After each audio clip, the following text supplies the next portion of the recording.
بسم الله الرحمن الرحيم.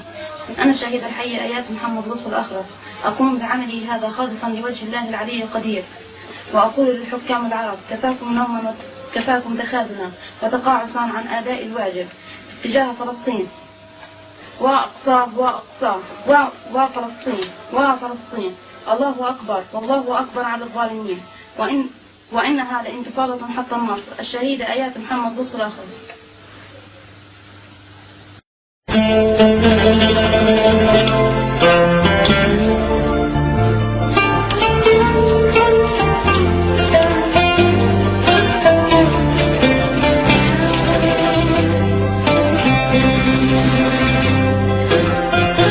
آيات يا دمنا، أأنت هناك وحدك؟ نحن أيضا بالبكاء هنا معك. كيف السماء لديك؟ كيف الأرض تحتك؟ ارفعي أصواتنا كي نسمعك. من علمك أن الشهادة حفلة عرسانها الشهداء يحضرها الملك؟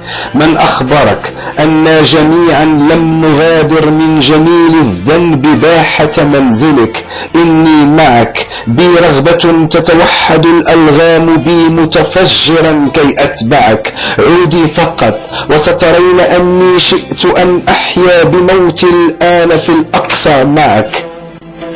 آيات، لا، لن أخدعك. إني جبان أحتمي بحبيبتي مرعوبة. لن أخدعك.